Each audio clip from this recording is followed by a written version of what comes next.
Salve, tá começando mais um SamuCast. Peraí, começa de novo. Por que tem que falar salve? Não sei. Só sei que o que falou isso foi Jesus, né? Falou, salve, mestre. Salve, tá começando mais um SamuCast. Esse já é o... perdi a conta já. E hoje a gente tem a presença do pastor sênior da nossa igreja. Presença ilustre. Presença ilustre. Pastor Adeildo Delgado, nosso pastor Dudu. Obrigado por vir aqui no nosso estúdio gravar. Legal também que você trouxe seu filho pra acompanhar as gravações. Pois é, né? Pois é. Sinta-se em casa. Em 2005 estreava Todo Mundo Odeia o Chris, essa série que com certeza você já assistiu, passava na TV aberta. Todo Mundo Odeia o Chris é inspirado na pré-adolescência para adolescência, na mocidade do Chris Rock, que é um comediante americano, né? O Chris, ele tem essa coisa de procurar muito. Ele sempre foi ignorado na escola, porque ele era o único garoto negro na escola, né? Então ele sempre sofreu muito bullying e ele quer sempre procurar se sobressair com alguma coisa. Então ele já tentou ser da equipe de luta, né, da escola, ele tenta ser DJ uma hora, ele tenta ser presidente do Grêmio. Descolado. Tenta ser descolado. O famoso suco de fruta. A gente vai propor um pouco essa reflexão do que você realmente foi vocacionado para fazer, qual é o seu propósito, por que tanta gente está à busca de um propósito, de uma vocação e não encontra, todo mundo está muito desorientado e não sabe o que quer, todo mundo odeia a vocação. É isso que eu digo. Perfeito. Todo mundo odeia a vocação. Começar falando do porquê, né? Se acabou com a credibilidade do vídeo, do título, depois você falou isso aí. Efésios capítulo 4 vai falar a partir do versículo 11, vai falar sobre os ministérios, né? Ministério apostólico, evangelístico, pastoral e tal, e tem todo um esquema para isso. Na continuação ali de Efésios 4, que ele vai falar sobre unidade também, sobre a igreja, tudo como uma ideia só do corpo de Cristo, ele vai falar no versículo 14 do porquê isso. E no 14 ele fala, então não seremos mais como crianças, arrastados pelas ondas e empurrados por qualquer vento de ensinamentos de pessoas falsas. Essas pessoas inventam mentiras e por meio delas levam outros para caminhos errados. Então a ideia de saber quem você é, ou de saber aquilo que você foi chamado para ser, vamos usar essa palavra, é do porquê desse tema gera tanta repercussão, né, pra gente. A gente quer saber para que a gente nasceu, ou a nossa vocação, o que a gente faz de melhor, para não viver uma vida pensando em como viver a vida. Acho que é essa a reflexão. Então você falou uma frase aí de tipo, tá todo mundo perdido e todo mundo odeia a vocação. É um tema muito atual e todo mundo odeia a vocação, porque de fato está perdido, não sabe o que quer e não sabe para onde vai. Acho que a pergunta que com certeza o Matheus deve ter colocado aqui, que a primeira pergunta com certeza foi como é que é? Como foi esse lance de ser pastor? Essa é boa. A pergunta é como que foi? Você pode perguntar dessa forma aqui mesmo, Nossa, pra ser jovem. Como foi esse lance de ser pastor? Isso é muito jovem. Foi montado antes da discussão, tá? Pois é. Não, como foi esse lance de ser pastor? Teve a ver com vontade ou foi só, tipo... Esse lance de cara! Teve a ver, com a vontade ou foi, eu descobri que essa era a vontade de Deus e foi isso? Ou era a vontade sua mesmo? Ou foi, uma vontade, eu quero ser pastor e Geralmente quando os pais, eles têm uma profissão ou uma vocação, geralmente os filhos acompanham os pais. Mas no meu caso, o meu pai, ele não era pastor, eu não tinha ninguém na minha família que era pastor. Se hoje eu já vi alguns pastores pregando e falando assim, eu nunca pensei em ser pastor, eu jamais quis ser pastor. Só que no meu caso, já foi diferente. Eu sempre sonhei em ser um pastor. Então eu sempre quis ser pastor. Eu amo ser pastor e eu acho que é a minha vocação e o meu chamado. Eu não sei fazer uma outra coisa a não ser ser pastor, cuidar de pessoas. Quando você descobriu de fato, Deus sempre me chamou para isso e essa é a minha vocação de verdade, teve algum momento assim, ou foi num contexto geral, ou teve um momento que você falou, nossa, é isso aqui, e descobri, e é isso mesmo, e confirmou, e Deus confirmou, né? Ou uma irmã confirmou aí no culto e tal, levantou, entregou a revelação, mas... Eis que tem uma palavra. Eis que te digo. Eis que te digo. As coisas da minha vida foi acontecendo assim. muito naturalmente. Eu fui me encaixando nas coisas da igreja, nos projetos da igreja, e sem saber eu já estava contribuindo para o meu ministério. É como hoje o jovem da igreja hoje que não prega, por exemplo, um jovem que não prega, mas aí ele tem uma oportunidade de pregar, aí ele prega uma vez, ele prega duas, ele prega 3 vezes, aí ele vai desenvolvendo. Então, eu fui desenvolvendo isso naturalmente, sem dizer assim, eu estou fazendo isso para ser pastor. Não eram metas, né, traçadas? Não eram metas traçadas. Você fazer para ser é totalmente errado. Como nós estamos falando de chamado e de vocação, é algo que é natural na sua vida. Você só precisa descobrir qual é a sua vocação, mas já é algo natural e é algo que Deus já te deu. E se existe algo que você quer, Deus pode te vocacionar também.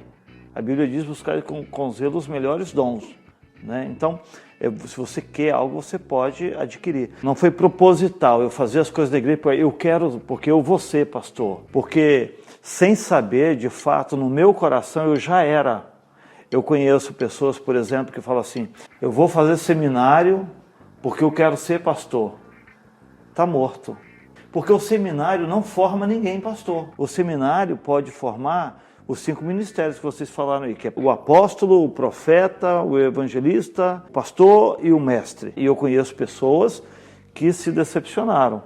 Por quê? Porque foram para o seminário para voltar pastor e voltaram qualquer outra coisa, mas menos pastor. Então, uns voltaram como filósofo, outros voltaram como teólogos, outros voltaram como desviados. Acontece, né? Acontece às vezes. Outros voltaram meio louco. Quando você vai para o seminário, você não vai para ser, você vai porque você já é. O curso teológico não vai te dar uma formação. Os ministérios é uma vocação. Então, ser pastor é uma vocação. É uma vocação ministerial. Talvez por causa da palavra pastor, né? O pastor, e acha que o pastor é uma autoridade acima. Claro que ele é uma autoridade, mas o pastor é aquele que serve. Ele está lá para servir pessoas, né? E as pessoas, muitas não entendem isso. Quer ser pastor, mas por causa do título, né? Justamente. Acho que é muito dessa ambição das pessoas que querem muito ter uma relevância, né? Elas querem... quer ser pastor, às vezes, para aparecer e tal, e para, de certa forma, ser reconhecido. Não tem uma hierarquia, né? Tipo, em cima tá o apóstolo, o outro tá o mestre, o outro tá o pastor, e outro o evangelista. É uma boa fala. Por quê? Porque até alguns anos atrás a gente não existia esse título, apesar de ser bíblico, né? Você vai ver em Efésios 4, apesar de ser bíblico, a gente não tinha esses títulos há uns anos atrás, de apóstolo. Então agora todo mundo quer ser apóstolo.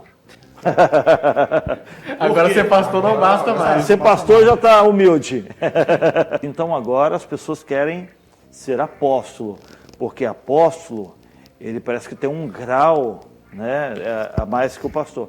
Mas o chamado, os ministérios, ele não é uma hierarquia. O apóstolo ele não é maior que o pastor não é maior que o mestre não é maior que o profeta não é maior que o evangelista. Os ministérios, a Bíblia diz que é para o aperfeiçoamento da igreja, dos santos. Olha que tremendo. Para o corpo de Cristo. Para o corpo. Agora, olha que tremendo. Se em toda a igreja tivesse alguém que atuasse como pastor, alguém como apóstolo, alguém como evangelista, isso é tremendo, é uma igreja completa. É a igreja dos sonhos. Que entra até essa discussão de o que seria realmente a vocação e o que Deus realmente chamou para fazer, né? Porque às vezes Deus te chama para fazer uma coisa e você acha que por você se desenvolver bem em alguma área, você acha que aquilo ali foi o que Deus te chamou para fazer. E às vezes Deus chamou para uma coisa completamente diferente, né? Caso clássico de Moisés, né? Que Moisés, tudo que ele menos queria era ser líder, e ele foi levantado como um grande líder. Aí tem a ver com o propósito. Eu acho que é aí que entra aquela diferença de chamado, de vocação e talento, né? Porque eu estava me perguntando isso. Toda vez que a gente fala de chamado, a primeira associação que vem é a vocação. Eu falei, cara, mas por que não associar isso a talento? Que é quando você faz uma coisa de forma excepcional. Porque, bom, se você faz uma coisa de forma excepcional, é muito mais prático do que Deus te usa naquilo que você é excepcional. Tipo assim, nem sempre o que você é excepcional é o que Deus quer que você use na obra dele, né? Aí você fala assim, mas eu não tenho chamado para ser líder de célula, eu não tenho essa vocação. Mas aí você entende, o que é ser líder de célula? É se você colocar à disposição para ganhar vidas para Jesus, não é isso? Ganhar almas para Jesus. O chamado para você ser líder de célula, para você ganhar vidas para Jesus, todo mundo está vocacionado a isso. É um chamado universal, né? É universal. A ideia de grande comissão. Da grande comissão. Que foi a única coisa que Jesus pede pra gente fazer, né? É pra ir e fazer discípulos. O que passar disso, você tá fazendo por sua conta, né? O que Deus chamou pra fazer. De fato, foi o que Jesus falou para fazer. E fazer discípulos. Então isso aí é para quem? É para o pastor? Para o evangelista? Para o mestre? Não, é para todos. Falando sobre você alinhar aquilo que você faz de bom, alinhar a sua vocação, o seu chamado, e servindo a Jesus dentro do seu dom, então você vai trabalhar feliz. Vocação profissional da mesma forma, né? Você faz um curso, só que você faz aquele curso porque na sua cidade não tem o curso que você gostaria de fazer. Ou porque dá dinheiro, né? Mas ele perde aquele tempo ali, por quê? Porque ele está fazendo com um propósito errado. Ele tá fazendo medicina, mas ele não pode ver um sangue que ele já desmaia. Então, mas o dinheiro, olha como que é legal você fazer algo que você vai ganhar menos, né? Mas que você está fazendo feliz, alegre, você tem o seu chamado, sua vocação naquilo ali.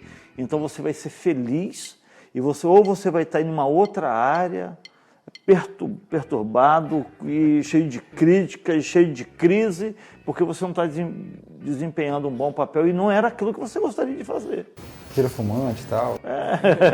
Você alinhar o seu chamado ao seu dom, à sua vocação, isso é tremendo, legal. O propósito. Aí você falou de Moisés, foi criado num palácio, aprendeu a ciência, aprendeu a ler, a escrever. Então ele estava no top dos tops. Mas ele estava no lugar errado. Deus pega Moisés, faz ele descobrir o seu povo, manda ele para o deserto, né? Ele foge para o deserto, a gente conhece a história. Lá no deserto, ele aprende uma profissão. Qual? Pastor? Foi ser pastor que tomou na cabeça. Profissão perigo. Profissão perigo. Deserto é para você aprender alguma coisa. Se você não aprender nada no deserto, então você vai ficar lá até você aprender. É assim que Deus faz, né? Então, se você está passando no deserto, nego, aprende alguma coisa aí. Porque enquanto você não aprender, Deus não vai te tirar daí. Qual era o propósito? Tirar o povo da escravidão. Conseguiu tirar o povo, foi para o deserto. Mas que loucura de Moisés. Por que não ficou no palácio, negão? Mais fácil. Tinha tudo, mais cômodo. Ele entendeu o chamado de Deus para a vida dele. E é isso, o chamado de Deus. Então ele entendeu o chamado e é chamado. Aí depois você pega uma outra história Aí você pega a história de José, que estava no deserto, um pai estava passando fome, e pega José e manda para o palácio. Você quer entender Deus, filho? Então, aí é loucura. Então, assim, as coisas de Deus é loucura mesmo, né? Às vezes você nem entende o que Deus está fazendo, né? Mas onde você está, desempenha o seu papel, o chamado de Deus, e Deus aí vai abençoar. Quando você fala de vocação, as pessoas lembram muito dos levitas, né? Todo mundo da descendência ali já era destinado a... o lance era deles, tipo Zutia, né? Basicamente. É bem isso. Eles eram tipo, eles vão servir a casa mesmo. Segunda Crônicas 29, que é o Ezequias, ele vai purificar o templo, mandar purificar o templo. Acais destruiu tudo e tal. E aí, nisso, os levitas tinham sido afastados das funções, né? Mesmo ele sabendo que os levitas tinham se corrompido, ele convoca os levitas a se santificarem mais uma vez, para eles santificarem o templo, porque ele reconhecia que a autoridade de Deus estava sobre eles, porque eles foram chamados para exercer essa função. Desde Gênesis lá, quando Deus cria ali o homem tal, e forma o homem, a ideia ali do homem ser chamado é para ter comunhão com Deus. É para conhecer a Deus. Quando Jesus ora a Deus naquela oração de João 17, que Calvino inclusive vai dizer que é uma das orações mais sinistras, a oração mais sinistra da Bíblia, ele não vai usar a palavra sinistra, mas é meio que isso, é tipo a oração mais fantástica da Bíblia. Quando Deus chama o homem, primeiro, ou no começo, ele chama para comunhão, para conhecer. João 17, versículo 3 vai falar que e a vida eterna é essa, que conheçam o único Deus verdadeiro e tal, e tal, e tal. Deus chama o homem para comunhão. Quando o homem faz besteira, a ideia aqui é que o homem se corrompeu, aí tem um sacrifício de Jesus. E o sacrifício de Jesus é justamente para que, através da graça, do plano perfeito de Deus, o homem voltasse a ter comunhão com ele. A gente é chamado para comunhão, mas como a gente fez besteira, a gente também é chamado agora para que as pessoas entendam que conhecer a Deus é o mais importante, porque um dia a gente corrompeu isso. No final, o homem é o lobo do próprio homem. Ele falou que não gosta de filosofia. Mentira, eu falei que eu gosto de filosofia, eu falei que não gosto de poesia. Eu acho que poesia é uma porcaria. Mas, seguinte, falando de vocação e tudo mais, essa questão de quando o homem não tá quando a gente não está fazendo o que a gente é vocacionado para fazer, a gente não se sente bem. A mesma questão de quando as pessoas não são cristãs, a gente não tem e tal, a gente não aceita o chamado primordial e tal. E quando a gente aceita isso, é a partir do momento que tudo começa a mudar, se a gente parar pra pensar. Porque é a partir desse momento, que é a partir da comunhão com Deus que a gente cria, que a gente começa a chegar a nossa real vocação. Ou como a gente pode aplicar isso, pelo menos. E de como a melhor forma de aplicar isso para que isso realmente cause mudança nas pessoas. Isso me lembra um texto muito massa também, lá em Provérbios 16, acho que é Provérbios 16, 2, alguma coisa assim, que fala sobre a gente apresentar os planos ao Senhor. Porque eu tava me questionando, eu sempre me questionei, cara, por que, por mais idiota que possa parecer, por que a gente tem que apresentar os planos ao Senhor, cara? E eu falei, ele sabe de tudo. O cego também sabia que ele era cego. Né? Jesus pergunta, o que você quer? Dá um carrinho de controle remoto. Como Deus sabe de todas as coisas, Ele é a melhor pessoa para te ajudar nos seus planos. Porque se a gente não sabe de todas as coisas, a nossa visão para decidir qualquer coisa, por mínimo que seja, é extremamente limitada e você provavelmente vai errar. Esse negócio de achar, né, que a gente é também. Tem um livro do Nietzsche, do Assim Falava Zaratustra, que só serviu para inspirar que é uma bela obra de Richard Strauss, que é aquela ópera muito grande. Mas é um livro muito complexo, eu não entendi até hoje. Mas tem uma parte que ele fala, e parafraseando, ele não fala assim. Precisa demorar o tempo que for para você entender quem você é. E para entender qual o seu destino, o que você tem que fazer na Terra. Mas depois que você encontrar, você não pode recuar ante nenhum pretexto. Só lembro de Abraham Lincoln, né, que tem a frase ali do machado. Não adianta você ficar o dia todo cortando, passar 3 dias com o machado cego, tentando cortar a árvore. Vale muito mais a pena você passar um dia inteiro afiando seu machado para você cortar a árvore, sei lá, em 2 horas. A maior crise e tristeza das pessoas hoje é estarem no lugar errado, fazendo as coisas, não erradas, mas as coisas que não é para ela fazer. É perfeito isso aí que você falou, porque já encaixa na próxima pergunta. É que se você não fosse pastor, qual profissão que você ia escolher? Tipo, se eu não pudesse escolher e não pudesse ser pastor. Antes de ser pastor, de liderar uma igreja e pastorear uma igreja, eu era vendedor. Era vendedor de veículos, eu trabalhava numa empresa de veículos e eu desempenhava um papel muito bem. Hoje não sei se eu faria isso. Mas se pudesse escolher assim, qualquer coisa, tipo, qualquer coisa mesmo. Eu ia desempenhar o que eu desempenho muito bem, que é o futebol, né? Aprendi a brincar depois de grande, né? Quando eu era criança, meu pai não deixava jogar porque era pecado. Aí, igreja! Quer correr atrás de bola? Corre atrás de Jesus, menino. Sinceramente, eu nunca pensei sobre isso. O que eu seria? Eu acho que eu me encontrei tanto na minha vocação e chamado que eu não sei fazer uma outra coisa e nem consigo pensar em que eu seria se não fosse pastor. Talvez um administrador, alguma coisa. Você poderia ser muito bem vendedor, né, cara? Pra falar a verdade, eu acho que você ser pastor ou você fazer qualquer coisa... Você não vai falar isso toda vez, não. Eu acho que você ser pastor tá muito bem relacionado com a profissão de vendedor, porque, de qualquer modo... A sociedade vem de Jesus, né? A sociedade... A sociedade vem de Jesus, por que eu ia vender rap? Isso aí é Emicida. Ok, vamos evitar polêmica, né? Ah, polêmica, se fosse evitar polêmica, gravar com o Ariel. Tem um trecho interessante em 2 Timóteo, no capítulo 1, versículo 9, que vai dizer que Deus nos deu uma santa vocação. Antes de tudo acontecer, ele já vocacionou a gente para alguma coisa. A gente já estava destinado. A graça dele, pela graça, o propósito dele. E ele fala que essa vocação santa não tem nada a ver com nossas obras, né? Pela graça. A vocação santa, que é essa coisa que a gente associa também à grande comissão, né? Que é a vocação pelo qual todo cristão é chamado, que é de anunciar o evangelho. Ela não está ligada, às vezes, a realmente os seus talentos, talento, né? habilidade. Suas habilidades e tal. Aí ele fala, então...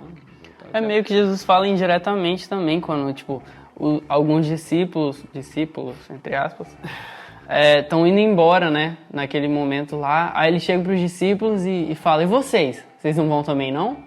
Aí ele fala meio que indiretamente, aí Pedro chega e fala, não, pra onde que nós iremos? Se só tu tens as palavras de vida eterna.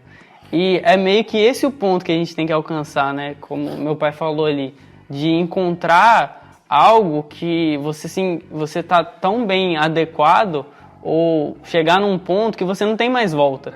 Que é aquilo que Deus de fato predestinou para você viver. É a sua vocação. Muitas vezes Deus vocaciona a gente para algo que não vai ficar nos holofotes, né, digamos assim. Algo de frente, assim, que realmente vai... Não é uma posição de destaque, né, de que as pessoas realmente vão te ver. E isso acaba sendo um problema pra muita gente. Tipo assim, o fato dela não estar sendo vista fazendo o que ela tá fazendo, às vezes é um problema. Ou às vezes é um problema quando ela tá sendo vista, né? A história de Sansão, por exemplo, em Juízes 16, que Deus destinou ele para aquilo. Colocou um dom ali que ninguém tinha, que ele era muito forte, que ele batia em todo mundo, dava porrada em todo mundo. E ele mata não sei quantas pessoas ali, fácil, para proteger o povo. Mas Sansão decide ignorar isso, e ele era aclamado, né? Pô, Sansão e tal, pô. Mas Sansão decide ignorar isso para viver o que ele queria. Aí, tipo, quebra isso, essa ideia também da gente querer viver nos holofotes e tal, de ser reconhecido, mas tem gente que não nasceu para isso, tem gente que não sabe viver isso, né? É o caso daquela pessoa que almeja muito a fama, e quando chega a fama, ele faz aquela coisa toda. Poder corrompe, né? É isso que o Abraham Lincoln falou também. Lógico que a gente vê isso no meio artístico também, mas eu acho que a gente vê isso mais escancarado ainda na política, né? Você vê aquele cara que às vezes a gente deposita muita coisa nele. Pois é. E aí quando ele chega lá, o cara se corrompe. Não é datado esse vídeo. Não é datado, tá? Isso serve pra qualquer data. Vai sempre ter um caso assim. Existe a situação também, mesmo que você esteja no seu lugar certo, cumprindo o seu propósito, o seu chamado, a sua vocação, e está fazendo aquilo com a motivação errada. Com que coração que você está fazendo ali? Então a gente pode ser surpreendido por Deus, mesmo estando dentro do chamado e do propósito, mesmo estando no destino. E Tiago fala disso também, em Tiago 4, eu acho, ou Tiago, alguma coisa, que vai falar que os mestres vão ser julgados com mais rigor, né, no final. Chegar lá no final... Pô, eu fiz o que Deus esperava que eu fizesse, mas não fiz com o coração que Ele esperava que eu fizesse. E isso não necessariamente quer dizer que a obra não flua por conta disso, claro né? que não. A gente vê, por exemplo, ainda falando de Moisés ainda, né? A gente tem um trecho lá de que o povo reclama de sede e tal, em Êxodo, Deus manda Moisés tocar na rocha, ele vai, toca na rocha, sai a água e sacia o povo. E aí lá em Números, né, que vai ter um outro evento desse que o povo vai estar com sede de novo, vai chegar para Moisés, Deus pede para Moisés juntar o povo e para Moisés falar com a rocha que da rocha sai a água. Aí Moisés junta o povo e tal, mete esporro no povo que o povo tá reclamando, só que em vez dele falar com a rocha, ele vai, pega o cajado e bate de novo. Dá um chilique. Não deixa de sair água. Sai água do mesmo jeito. Tipo, sacia a sede, porque Deus não vai envergonhar o profeta, entendeu? Só que, por causa daquilo ali, ele não pôde entrar na terra de Canaã. Então, tipo, Deus tratou ali no íntimo, ele tratou ali no bem no íntimo. observado. Não envergonhou ele na frente do povo, porque atendeu ao povo que ele precisava, mas mesmo assim puniu, né? Tem outra referência que a gente queria trazer, que era o do Incrível Mundo de Gumball, né? Que tem um episódio em que o Gumball ele tenta achar um sentido pra vida, e ele sai perguntando pra um monte de gente qual que é o sentido da vida e tal. Aí tem algumas respostas muito interessantes, né? Que as pessoas meio que elas elas se dão pra si... Ele sai perguntando pra galera. Elas dão pra si um significado pra vida e acham que se aplica a todo mundo, né? Sim. Aí tem, tipo, trabalho, ter uma família... Tem um que fala agradar os sentidos. É a ideia de prazer, né? É do hedonismo, né? O prazer humano. Tinha uns que não queriam saber, tipo, preferia permanecer na ignorância. Ah, eu tô vivendo aqui ignorância é uma benção. A ignorância é uma benção. Futebol é carnaval, carnaval é política, política é... Tá, então como a gente tava falando, toda essa questão de que é retratado no episódio do mundo de Gumball ali, e que tal, de que as pessoas têm essa ficção por descobrir o propósito e sofrem até por isso. Pastor, me fala, como assim? Como é que a gente faz assim para descobrir o propósito? Se tem um jeito, se não tem? Então, de fato, não existe uma regra. Eu acho que você fazer aquilo que te faz bem, que te agrada e que está dentro do seu perfil e que você vai desenvolvendo muito bem, acho que você vai encaixando a sua vocação e o seu chamado nisso daí. E se eu tentar e errar, tenta de novo. Tem coisas que não tem nada a ver com você, mas você faz por desafio, né? Existem algumas barreiras na vida. Por exemplo, vamos lá, falar em público. Matemática 2. Falar em público. Tem gente que tem, né, aquele trauma, é introspectivo, não gosta de falar em público. Mas aí ele recebe oportunidade, ele quebra barreiras também. E você vai ver pessoas que eram travadas quando ia falar para pessoas e hoje são bons mentores, pregadores. Talvez é o chamado da pessoa, né, ser pastor, e ela acha que não é porque ela não sabe falar em público ou tem vergonha. A igreja é um grande... Além de ser a igreja, né? Além de ser a igreja, tipo, o necessário do ser humano. Além de ser tudo que ela é uma grande escola também, né? Uma certa forma de você se formar o seu caráter também. Mas, tipo, ali você pode descobrir muita vocação ali. Às vezes... Vocação, talento. Michael Jackson. Elvis Presley. Elvis Presley. Cresceu dentro da igreja, negão. Beyoncé também. Estão cantando pro capiroto, vai nascer na igreja. Ouviu, irmã? Você que ouviu Beyoncé nessa vida. Quer dizer, cresceram e descobriram os dons e talentos ali. Na igreja. Você não sabe, você fala, não sei o que eu vou fazer ainda. Vai pra igreja. Manda pra igreja. Primeiro é isso. Vai pra igreja. Aqui nós estamos falando para vocação para quem já está inserido em um contexto cristão. Quem não está no contexto cristão, então primeiro encontra Jesus, que será encontrado. É o primeiro passo. Não se limite. O seu potencial, só quem sabe é Deus. Garoto. É nóis, coach, finanças.